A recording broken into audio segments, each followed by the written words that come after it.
नमस्कार। आज काशीपुर में एक कब्रिस्तान के मुख्य द्वार को उनकी कमेटी वालों ने ही बुलडोजर चलवा करके ढा दिया। जी हां, शासनादेश जारी हुआ था कि अतिक्रमण की जद में आ रहा है कब्रिस्तान का द्वार और उसे अगर कमेटी वाले खुद से नहीं हटाएंगे तो शासन अपना बुलडोजर चला करके हटा देगा। ऐसे में आज कमेटी वालों ने खुद से बुलडोजर चला करके इसका जो द्वार है उसको हटवाया। फिलहाल इस मसले पर बात करने के लिए काशीपुर के महापौर दीपक बाली हमारे साथ हैं, इनसे बात करेंगे और जानेंगे इस पूरे मसले पर क्या कहते हैं। सर, आज ये कब्रिस्तान के द्वार का जो ध्वस्तीकरण है ये पूरे शहर भर की चर्चा का केंद्र है, इस पर क्या कहते हैं? नहीं, देखिए, ये चक्रोड को घेर कर अवैध तरीके से बनाया गया था। इसमें प्रशासनिक जांच चल रही थी और कब्रिस्तान कमेटी भी इसमें एक पक्ष था। उनको अपना पक्ष रखने का भरपूर मौका दिया गया और मौका रखने के बाद जो अंतिम निर्णय हुआ तो उसमें साबित हुआ कि इसको चक्रोड के ऊपर बनाया गया है अवैध रूप से और इसका हटना ही जो है वो जनहित का काम है।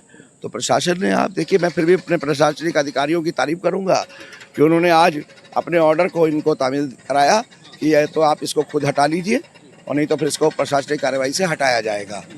तो कब्रिस्तान कमेटी ने अपने आप आज इस गेट को हटा लिया है, जो कि एक अच्छा निर्णय है उनके द्वारा। और बाकी तो मुझे लगता है कि जो अवैध चीज़ है उसे हटना ही चाहिए और वो हट गई है, चाहे वो गेट हो, दीवार हो या किसी का अवैध कब्जा हो, वो सब हटना चाहिए। नहीं, एक और तो ये कब्रिस्तान कमेटी ने इस द्वार को ध्वस्त करवा दिया, लेकिन दूसरी ओर उन्हीं के जो कमेटी के लोग हैं वो इस बात को भी कह रहे हैं कि गलत हमारे साथ किया जा रहा है, शासन और सरकार का दबाव है, इस वजह से हमने ये ध्वस्त किया और हम शहर का जो कौमी एकता का गुलदस्ता है उसको खराब नहीं करना चाहते, इस वजह से हमने ध्वस्त। मतलब आज वो कौमी एकता के गुलदस्ते को खराब नहीं करना चाहते और कल करेंगे। कल वो गुलदस्ता कौमी एकता का नहीं रहेगा। ऐसा है, आप किसी भी एक आदमी का ऐसा बयान दिखाइए जो कह रहा है कि वक्त आने पर जवाब दिया जाएगा। आप सब जानते हैं कि ये सब राजनीति के तहत हो रहा है, तो हम राजनीति करने वालों को ये मौका नहीं देना चाहते कि वो इस पर राजनीति करें। कल ही उसके खिलाफ मुकदमा दर्ज करा के कार्रवाई कराएंगे। इस तरीके से भयपूर्ण माहौल बनाने वाले को बख्शा नहीं जाएगा, चाहे वो कोई भी हो।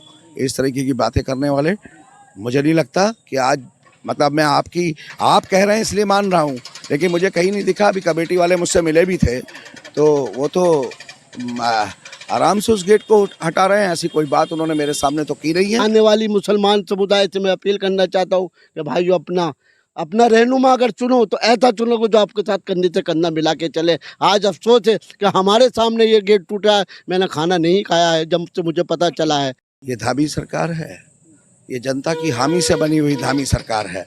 ये ना झुकती है ना रुकती है, आप समझिए। और ये झुकती है तो जनता के सामने झुकती है ना, लेकिन किसी भी तरीके का अवैध कार्य, अवैध कब्जा, अवैध निर्माण ये देवभूमि में बर्दाश्त नहीं किया जाएगा। ये बात पहले से तय है और ये बात यूं ही रहेगी। कोई भी अवैध निर्माण, अवैध कब्जा नहीं रहेगा देवभूमि के अंदर। लेकिन ये अवैध निर्माण और अवैध कब्जे वाली जो बात चल रही है, कुछ लोगों का ये भी कहना था कि केवल मुस्लिम समाज के जो धार्मिक या इस प्रकार के जो स्थल हैं, केवल उन्हीं का ध्वस्तीकरण क्यों? जो मुस्लिम समुदाय का जो शोषण किया जा रहा है उसकी भी एक हद है।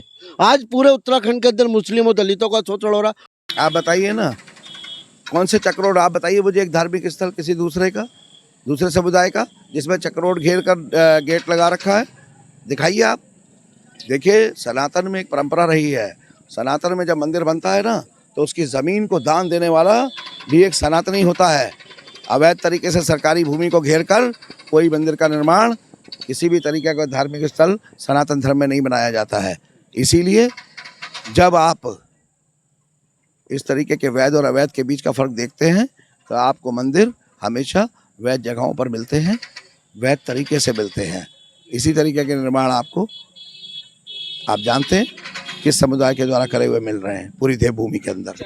तो साथियों, आपने काशीपुर के महापौर दीपक बाली को इस पूरे मसले पर अपना वक्तव्य देते हुए सुना। इन्होंने बड़ी तल्ख प्रतिक्रिया दी है उन लोगों को जिन्होंने कहा कि गलत कार्रवाई की जा रही है। फिलहाल इस पूरे मसले पर और दीपक बाली के बयान पर आप क्या कहते हैं, कमेंट में लिख करके बताएं। धन्यवाद।